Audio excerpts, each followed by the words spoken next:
Bom dia, igreja. Tudo bem?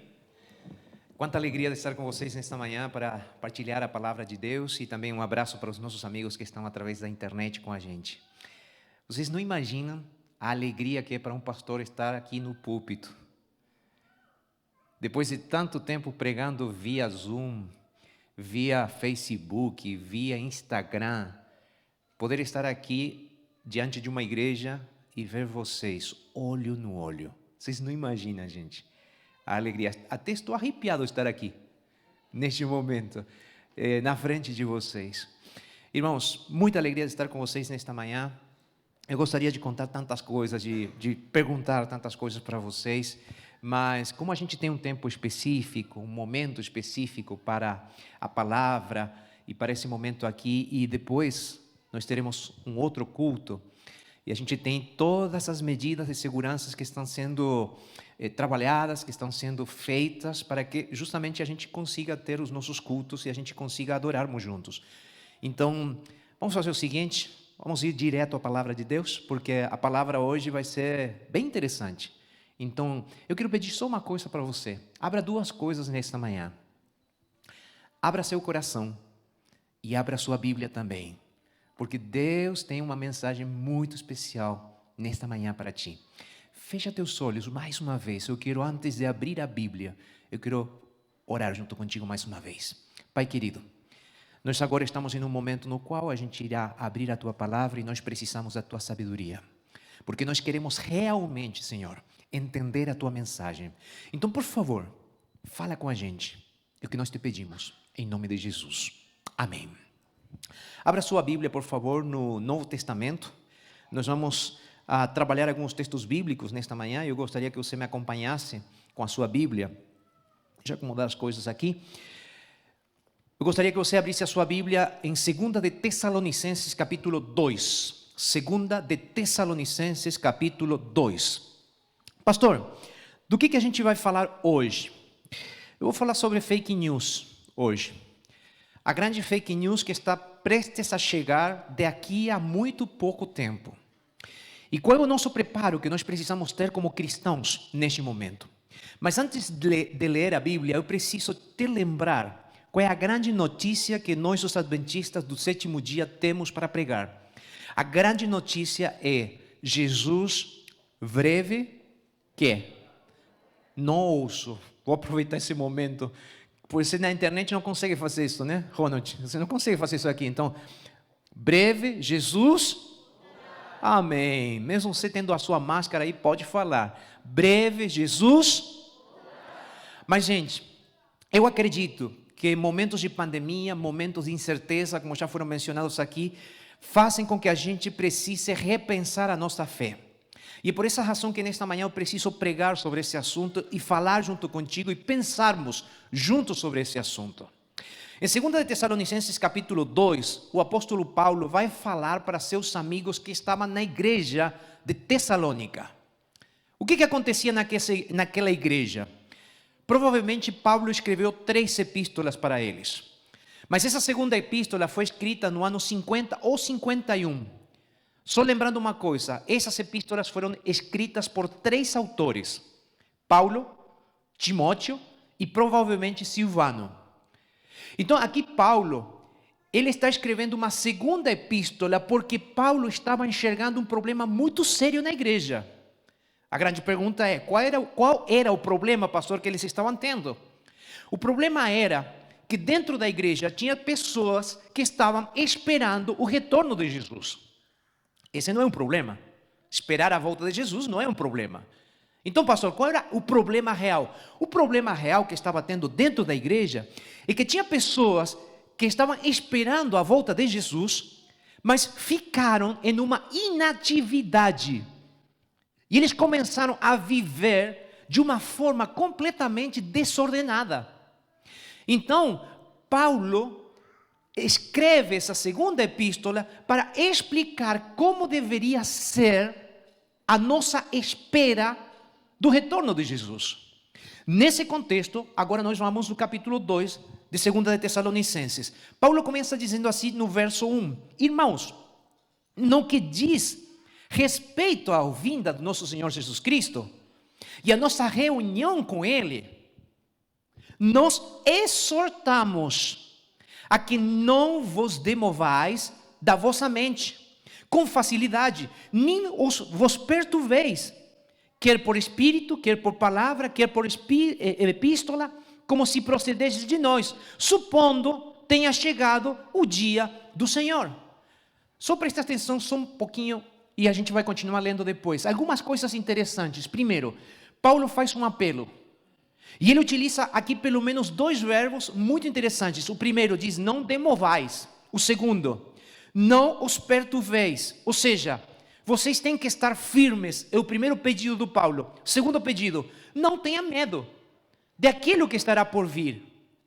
Agora, ele faz com que os cristãos de Tessalônica entendessem que eles precisavam ter uma fé sólida e uma fé racional. Por quê? Porque tinha aparentemente uma epístola, por isso ele disse assim, gente, pode ser por palavra, pregadores, pode ser por algum outro tipo de contato, pode ser uma epístola. Eu quero dizer uma coisa para vocês, essa epístola que está girando aí dentro da igreja é uma epístola falsa. Então tome muito cuidado, para que não venham pessoas enganando vocês em relação com o assunto. Qual é o assunto? Volto no primeiro verso. Ele diz, o nosso encontro com o Senhor, a nossa reunião com o Senhor, a vinda do Senhor é o assunto. Então tome muito cuidado, porque está chegando um tempo, ou aliás, estamos em um tempo, diz o apóstolo Paulo, onde vocês podem estar sendo enganados em relação com o assunto principal da nossa esperança. Qual é? Jesus? Breve? Que coisa? Aí eu me perguntei, será que a gente precisa estar antenado também, nós, em nosso tempo? Será que é pertinente para nós, neste momento da história da humanidade, refletirmos juntos em relação com a mensagem de Paulo? Eu acho que sim. Por quê, pastor? Olha o seguinte, qual é o grande engano que eles estariam por passar e qual será o grande engano que nós estaremos por passar também, que nós temos pela frente. Ele continua, vou continuar a leitura. Diz, ninguém, de nenhum modo vos engane, porque isto não acontecerá sem que primeiro venha, o texto bíblico diz, você está me acompanhando? Que coisa? Uma apostasia. Ele diz a apostasia, não é uma, é a apostasia, é específica. E diz, e seja revelado o homem da iniquidade, o filho da perdição, o qual se opõe e se levanta contra tudo que se chama Deus, ou é objeto de culto ao ponto de assentar-se no santuário de Deus, ostentando-se como se fosse o próprio Deus. Gente, Paulo está sendo bem claro em relação com a preocupação que ele tinha. Antes de Jesus voltar, haveria um grande enganamento, no qual seria necessário que os cristãos estivessem firmes nas promessas, na palavra e na segurança da esperança. Por quê? Porque ele diz que haverá uma manifestação do homem de iniquidade, do filho de pecado. Se vocês continuarem a leitura, vocês vão entender quem é essa pessoa que vai se manifestar. Nos versos seguintes, no verso 9, diz assim, ora, o aparecimento do iníquo é segundo a eficácia de Satanás, e será com todo o poder, sinais e prodígios da mentira. Verso 10, e com todo engano de injustiça aos que perecem, porque não conheceram o amor da verdade para serem salvos. Pastor, a gente está vindo aqui na igreja, faz tanto tempo que a gente não estava na igreja, faz agora 3 sábados que nós abrimos a igreja, estamos aqui para receber esperança. Eu sei que você está aqui para receber esperança. E eu poderia, nesta manhã, você que está aí na internet também, eu poderia pregar nesta manhã um sermão um pouco mais... qual seria a palavra? Quem sabe um pouco mais encorajador em relação com as necessidades particulares que você está tendo. Agora, eu quero que você entenda uma coisa. A tua principal necessidade, embora todos nós precisamos de saúde, embora todos nós precisamos de trabalho, de dinheiro, de suprir as nossas necessidades básicas da vida, claro. Agora, tem uma realidade. Todas essas coisas são passageiras. E a única realidade que é uma certeza para nós, os cristãos, é que todo esse mundo, toda esta situação de sofrimento vai ter um ponto final. E esse ponto final só será quando Jesus voltar. Então, embora a gente tenha que falar sobre, e eu poderia nesta manhã falar sobre outros assuntos, eu escolhi falar sobre esse assunto específico pelo seguinte. Porque eu acho que chegou um momento no qual nós, os cristãos, precisamos abrir os nossos olhos para alguns assuntos que estão acontecendo. E eu não quero aqui abrir, nem discutir algumas coisas que poderiam soar como videozinhos da internet, ou aqueles videozinhos que a gente às vezes compartilha nos nossos WhatsApp, no nosso Facebook, no nosso YouTube. Eu quero aqui te comentar alguns fatos muito interessantes, mas antes de comentar esses fatos interessantes, eu quero que você vá junto comigo no livro de Mateus capítulo 24, só para lembrar uma coisa que você sabe muito bem, mas é necessário relembrar as palavras de Jesus.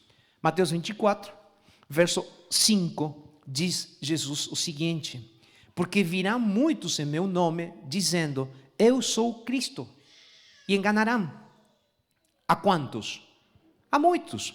Se você vai no verso 23, ele diz assim, então, se alguém vos dizer, eis aqui o Cristo, ou ei-lo ali, não acrediteis. Verso 24, porque surgirão falsos cristos e falsos profetas, operando grandes sinais e prodígios, para enganar, se possível, a quem? Aos próprios escolhidos. Então, por que é necessário que nós falemos sobre este assunto? Porque nós estamos em um momento onde está sendo construído por Satanás. E nós sabemos isso porque a gente tem a inspiração divina. O grande conflito está se desenvolvendo na frente dos nossos olhos. Satanás está batalhando contra Jesus. E a igreja está no meio dessa situação de guerra. Mas há uma realidade. As profecias se cumpriram e Jesus está prestes a vir. Então, a igreja está num momento no qual precisa se preparar para aquilo que está prestes a acontecer. O quê? O aparecimento de falsos profetas e, inclusive, o aparecimento de Satanás fazendo-se passar por Cristo Jesus.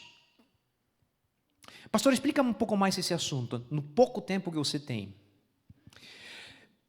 Vocês sabiam que não só os cristãos estão esperando o Messias? Os judeus ainda estão esperando o Messias. Então, não é uma exclusividade da igreja cristã esperar alguém que está por vir. No caso dos judeus, eles estão esperando o Messias que irá instaurar um poder terrenal em um lugar específico. Esse lugar específico é Jerusalém, lugar geográfico. Há 2 anos atrás eu tive a oportunidade de viajar para a Terra Santa e a gente visitou o que resta, né, do templo lá em Jerusalém. E o nosso guia era um brasileiro morando já vários anos lá em Israel. Num momento específico, ele levou a gente dentro de um pequeno museu. Aliás, não é um museu. Ele levou a gente num pequeno lugar onde eles têm um projeto de reconstrução do Templo de Jerusalém. Aí eu perguntei para ele assim, olha, o que vocês estão pensando? O que realmente vocês estão pensando como judeus? Olha, nós acreditamos como judeus, e ele me disse, eu sou um judeu sionista. Eu acredito que aqui, em Jerusalém, muito em breve, o Messias virá e instaurará aqui em Jerusalém o centro de comando mundial. e nós teremos 1000 anos de paz e toda aquela coisa. Aí eu falei, interessante. E aqui especificamente, o que vocês estão fazendo? O que a gente faz aqui é nós estamos arrecadando dinheiro para a construção e reconstrução do templo. Aí eu disse, interessante. Aí fui pesquisar mais um pouco, lendo livros sobre o assunto. E aí fui pesquisar mais um pouco, e é muito interessante a linha dos judeus que estão esperando o retorno do Messias. E são muitos os livros que existem falando sobre esse assunto. Aí eu me fiz uma pergunta, mas como vai ser? Porque o Templo de Jerusalém, uma parte é dos judeus, e a outra parte está dividida por uma parede, que é aquele muro dos lamentos, ou das lamentações. Do outro lado estão os muçulmanos. E aí eu me perguntei, ok, eles estão esperando o Messias, mas e os muçulmanos? Aí comecei a pesquisar mais um pouco sobre esse assunto. E comecei a ler alguns livros. Falando nisso, eu vou deixar um livro que não é da igreja, mas é um livro muito interessante que se chama O Anticristo Islâmico. Se alguém gosta de leitura, é um livro que vale realmente a pena para entender o que os muçulmanos estão esperando em relação com o aparecimento do Messias. Aí vem uma pergunta, pastor, os muçulmanos também estão esperando o Messias? Sim. Eles o chamam de Al-Mahdi. E na escatologia, o que significa escatologia, pastor? Escatologia é o estudo dos últimos acontecimentos. Na escatologia do tempo do fim, que os muçulmanos também acreditam, eles acreditam que virá Al-Mahdi, o Messias, e acreditam também que virá um anti-Messias. Por isso o nome do livro, o Anticristo Islâmico. E aí eu fui entender algumas coisas muito interessantes. Aí fui entender que os muçulmanos também estão esperando o Messias. Tem um seriado que eu gostaria de indicar, mas vocês têm que estudar primeiro o grande conflito antes de assistir. O seriado se chama O Messias, está na Netflix. Nesse seriado, são só 10 episódios. Se apresenta aí uma teoria muito interessante que está sendo muito proclamada em alguns ambientes teológicos, especialmente dentro do mundo evangélico. Esse seriado, só 10 episódios, Netflix, apresenta o seguinte: apresenta um jovem no meio do conflito, no conflito islâmico, israelense, os judeus, que está acontecendo neste momento. Aparece um homem vestido com uma camisa ou com um traje de cor amarelo, daquela região, aparece na cidade de Damasco e faz o que parece ser um milagre. Naquele momento, muitos começam a seguir aquele jovem. Um jovem que, na aparência dele, cabelo comprido, barba, parece muito com Jesus. Desde o primeiro episódio, eles deixam claro que esse cara aí que aparece no seriado é o Messias. E começam a construir uma coisa muito interessante. Esse Messias se comunica com os muçulmanos, alguns muçulmanos começam a seguir ele. Por quê? Porque eles estavam esperando o Messias que apareceria na cidade de Damasco. Isso também é parte da escatologia muçulmana. Onde irá aparecer? Vai aparecer em tal lugar. Eles dizem, vai ser vestido dessa forma. Mas o que é interessante nesse seriado, que esse Messias vai e cruza a fronteira israelense, ou seja, a Jordânia com Israel. E ele começa a fazer algumas coisas interessantes dentro de Israel, inclusive o que pareceria ser o ressuscitamento de uma pessoa. O seriado vai acontecendo, tá? Mas num momento específico, o seriado apresenta esse homem que estava em Damasco, que passa para Israel, agora nos Estados Unidos da América. Ele vem para quê? Ele chega num momento, numa igreja, e no momento no qual um grande tornado está passando pelo estado de Texas, ele chega para salvar uma menina. E ele salva essa menina no meio de uma tormenta terrível, um tornado. Só que ele chega, e essa menina é a filha de um pastor evangélico, mais especificamente um pastor batista, frustrado, fracassado com a fé. Nesse momento aparece aquele homem, com as características específicas visualmente de um Jesus. Esse homem começa a seguir a esse Messias. O que acontece?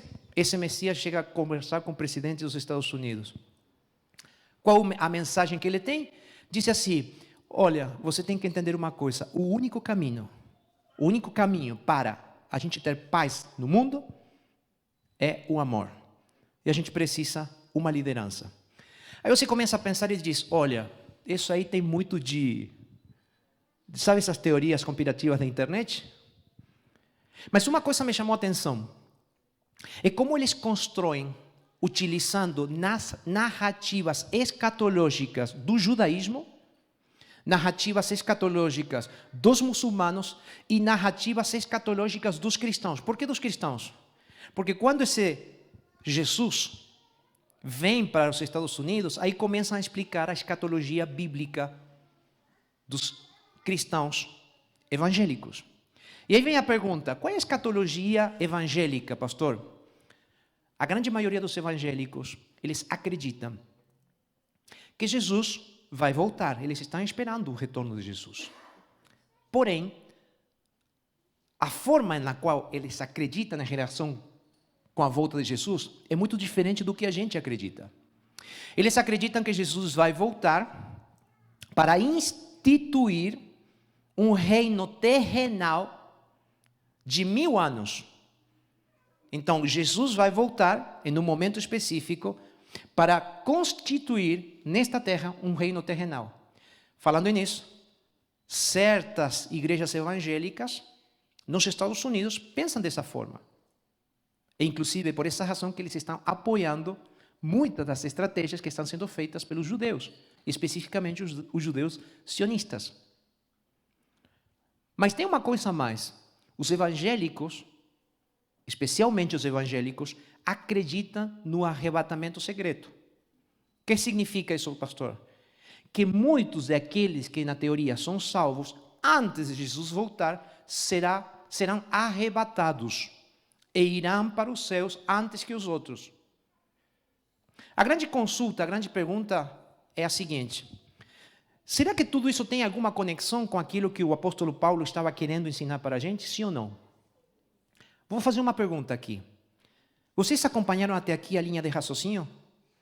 Sim ou não? Sim ou não? Vocês entenderam 3 coisas? Só vou fazer um resumo. Primeiro, eu disse, em cima dos textos bíblicos que eu li, que Jesus nos precaviu, ele nos antecipou que nos últimos dias viria um falso Cristo. Viriam falsos profetas. O apóstolo Paulo, ele é muito claro e ele diz: antes de que Jesus apareça, antes da nossa reunião, haverá uma grande apostasia e, além disso, haverá também o aparecimento de alguém que se fará passar por Jesus. Aí eu expliquei, até agora, o seguinte: 3 linhas de pensamento das 3 grandes religiões: judeus, cristãos e muçulmanos. Qual é o ponto comum, o denominador comum entre as 3 religiões? De formas diferentes, estão esperando ou um Messias, ou um Jesus, ou um Salvador para este mundo. Aí vem a grande pergunta: pastor, então nós os adventistas do 7º dia, onde estamos? Eu gostaria de fazer rapidamente com vocês, não uma avaliação, mas sim uma confirmação de quais são as tuas crenças em relação com a vinda de Jesus. Primeira, Mateus capítulo 24. O texto bíblico diz com muita clareza o seguinte, verso 26. Depois de Jesus falar sobre os falsos cristos e os falsos profetas e de dizer que há uma probabilidade que os eleitos sejam enganados, ele vai dizer o seguinte, verso 25 primeiro: vede que vos tenho dito, eu prediz isso, diz Jesus.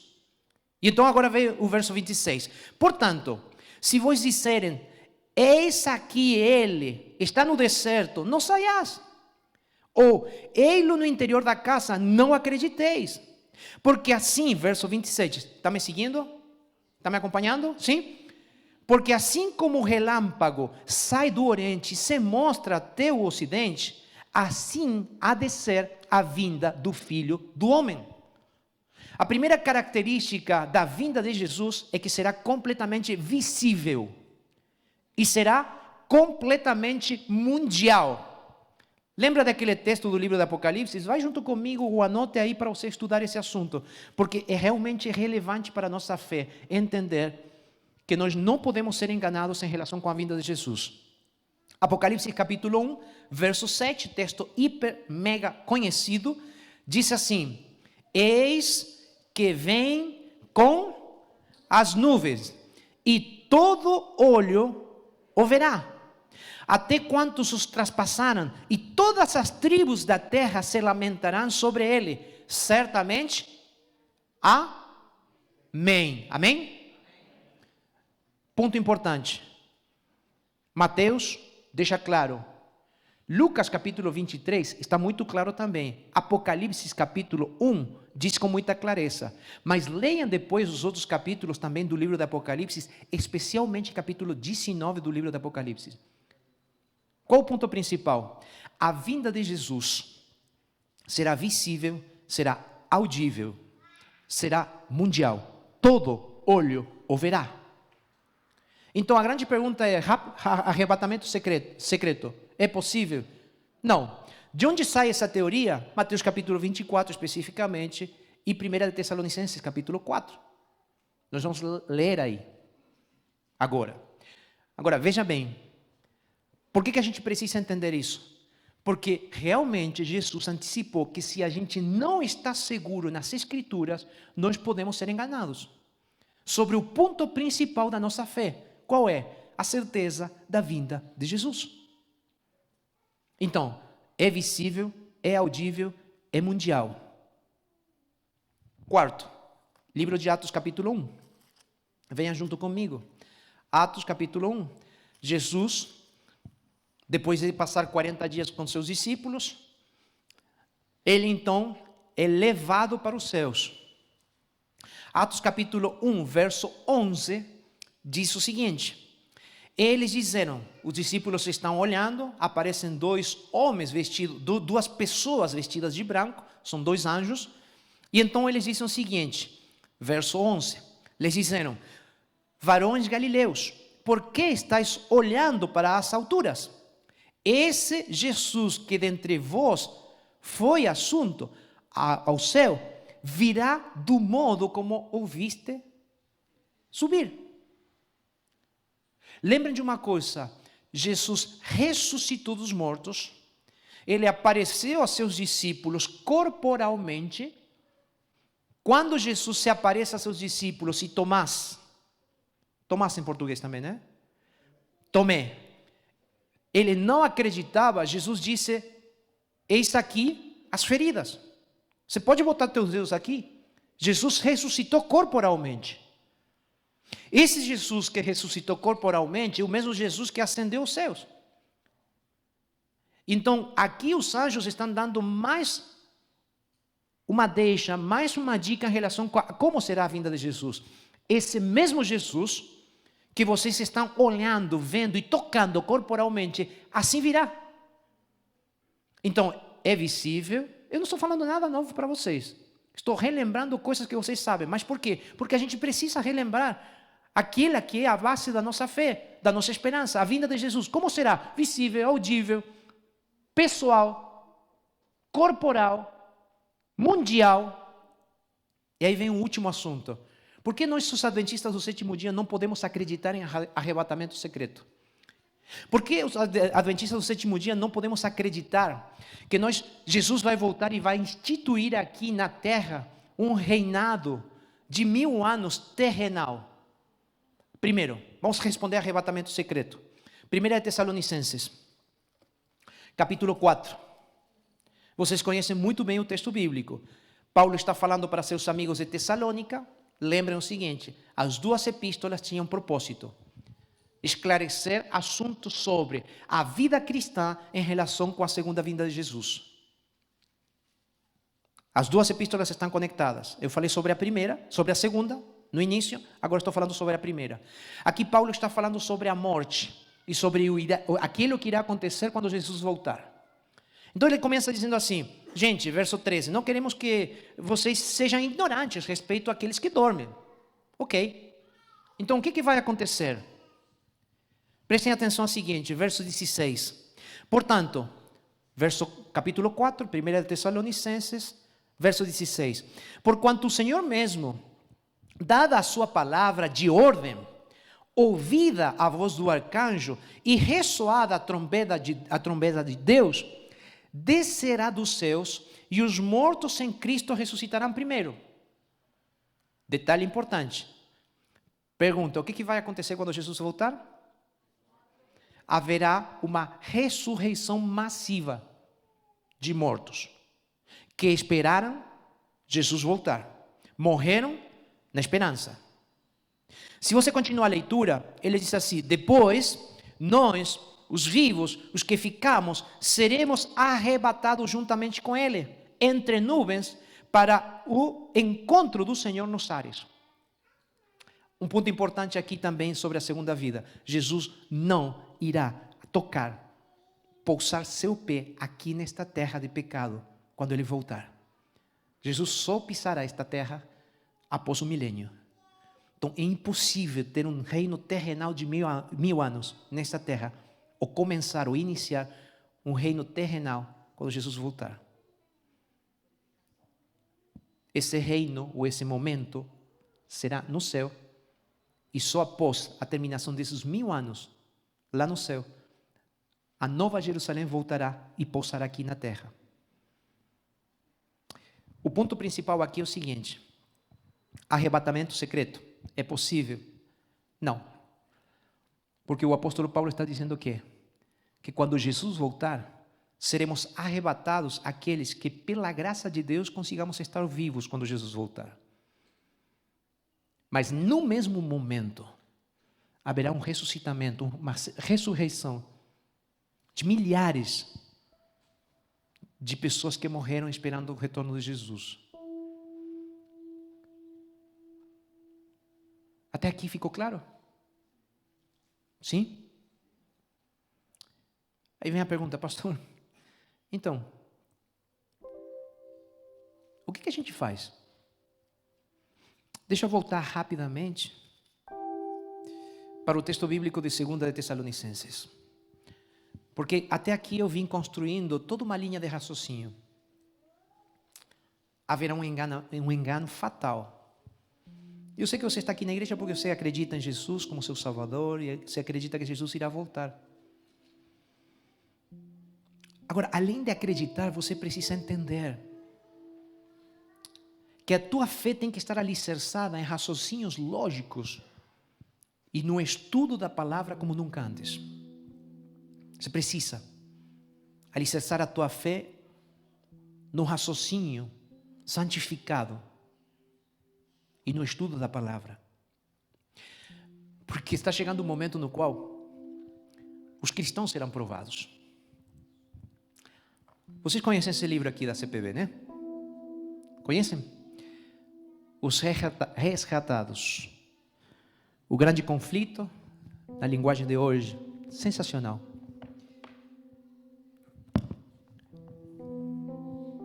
O capítulo intitulado O Tempo de Angústia diz assim, depois você lê, Ellen White, eu acredito, profeta do Senhor, diz assim, no clímax do grande drama de engano, presta atenção aí, se concentra nessas palavras porque são muito interessantes. No clímax do grande drama de engano, o próprio Satanás aparecerá como se fosse Cristo. A igreja tem esperado há muito tempo a vinda do Salvador, porque este é o cumprimento das suas esperanças. Mas o grande enganador fará parecer que Cristo voltou. Satanás se mostrará como um ser majestoso, de brilho extraordinário, assemelhando-se à descrição do Filho de Deus que aparece no livro de Apocalipse, capítulo 1, verso 13 ao 15. A glória que o cerca será maior do que todos os olhos mortais já viram. o brado de triunfo ecoará. Cristo voltou, Cristo voltou. As pessoas se postrarão diante dele. Ele erguerá as mãos e abençoará. Sua voz será suave, mas cheia de melodias. E em tom compassivo, apresentará algumas mensagens. Curará doenças. Na sua suposta personificação de Cristo, afirmará ter mudado a lei de Deus. Será um engano forte, quase irresistível. Grandes multidões vão crer nas suas feitiçarias, dizendo: este é o grande poder de Deus.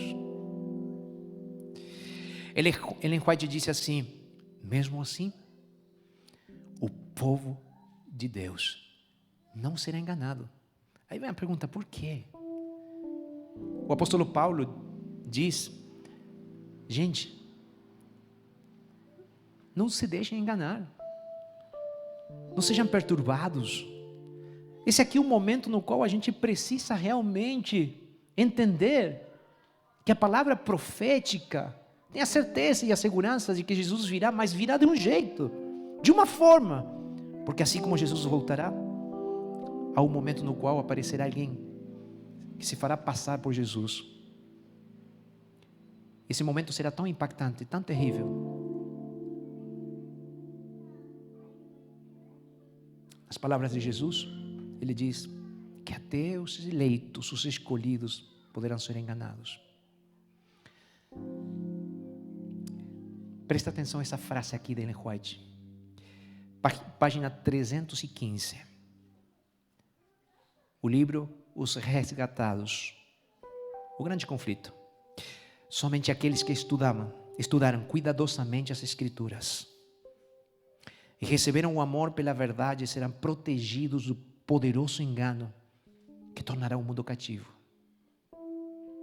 Pelo testemunho da Bíblia, detectarão o enganador em seu disfarce. O povo de Deus está hoje tão firmemente alicerçado em sua palavra, ao ponto de não ceder diante das evidências dos próprios sentidos. É uma pergunta que ela faz. Gente, eu me perguntava quando eu escrevi esse sermão, eu me perguntava se realmente a minha fé está alicerçada na palavra. Por que tão importante? Porque se a gente for enganado antes de Jesus voltar e a gente aceitasse aquilo que Satanás está propondo, isso aqui não é ser fatalista, não é ser alarmista, é ser realista. A luta está, o conflito está, e nós estamos no meio. A grande questão é de que lado a gente vai estar, de que lado a gente estará. E a grande questão é se a gente está gastando tempo, nós e as nossas famílias, para voltarmos à Bíblia, para reforçar a nossa crença e a nossa esperança, e para reformar as nossas vidas conforme a vontade do Santo Espírito de Deus. Jesus está voltando, gente, e essa é a nossa grande mensagem. Jesus está voltando para ressuscitar aqueles que morreram, aqueles que a gente nem conseguiu despedir, aqueles que já não estão com a gente. E Jesus está voltando muito em breve para curar toda a doença, toda a dor emocional, física ou espiritual. E Jesus, neste momento, está te fazendo um chamado, um apelo muito importante. Acredite em mim, acredite na minha palavra, se prepare, porque certamente eu voltarei, porque aquele que há de vir, virá. Quantos de vocês querem estar preparados e seguros na santa palavra do Senhor, esperando o retorno glorioso do nosso Senhor Jesus Cristo? Fique em pé, por favor, e vamos orar. Pai querido, em nome de Jesus, nós te agradecemos pela palavra segura, profética, e maravilhosa. Que essa palavra não seja só uma linha de argumentação, de raciocínio, mas que seja a certeza da nossa esperança e a certeza da nossa entrega pessoal e particular a Ti, Senhor. A gente se consagra, a gente te entrega as nossas vidas, as nossas dores, tristezas, as entregamos nas Tuas mãos, para que o Senhor possa nos dar esperança, fé e segurança. Nos entregamos a Ti. Entrego a Tua igreja, Senhor, nas Tuas mãos. Oramos em nome de Jesus. Amém. Amém.